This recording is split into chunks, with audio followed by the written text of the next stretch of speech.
story is called I Don't Want to Go to Bed, and it's by Julie Sykes and Tim Warnes. It's one of our favourites, particularly before we go to bed. Little Tiger was very naughty. He did not like going to bed, and every night when Mummy said, "Bedtime," Little Tiger would say, "But I don't want to go to bed." Little Tiger wouldn't let Mummy Tiger clean his face and paws, and he wouldn't listen to his bedtime story. One night, when Mummy Tiger lost her temper, Little Tiger said, "I don't want to go to bed." Mummy Tiger roared. "All right, you can stay up all night then." Little Tiger couldn't believe his luck, and he scampered off into the jungle before Mummy Tiger could change her mind. Little Tiger went to visit his best friend Little Lion, and when he arrived, Little Lion was having his ears washed. "It's bedtime," growled Daddy Lion. "Why are you still up?" "I don't want to go to bed," said Little Tiger, and he skipped off into the jungle before Daddy Lion could wash his ears too. Little Tiger decided to visit his second best friend, Little Hippo. He found him splashing in the river. There he is. "Having a bath?" "It's bedtime," bellowed Daddy Hippo. "Why are you still up?" "I don't want to go to bed," said Little Tiger, and he scurried off into the jungle before Daddy Hippo could give him a bath too. Little Elephant was Little Tiger's third best friend, and when he went to visit him, Little Elephant was not playing. He was in bed listening to his bedtime story. "It's bedtime," said Mummy Elephant. "Why are you still up?" "I don't want to go to bed," said Little Tiger, and he bounced off into the jungle before Mummy Elephant could put him to bed too.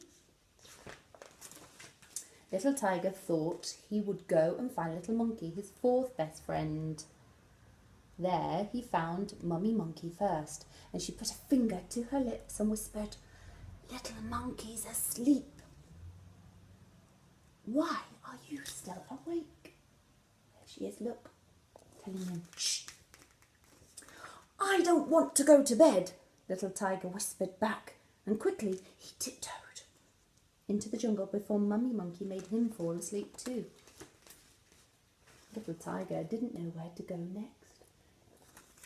It was the first time he had been on his own in the jungle so late. Even the sun had gone to bed, and suddenly it seemed very dark. What was that? Little Tiger looked up and saw two very large yellow eyes staring back at him. Oh, I don't think he likes being out in the dark all on his own. The eyes belonged to a bush baby. "Shouldn't you be in bed?" "I don't want to go to bed," said Little Tiger bravely. "You haven't?"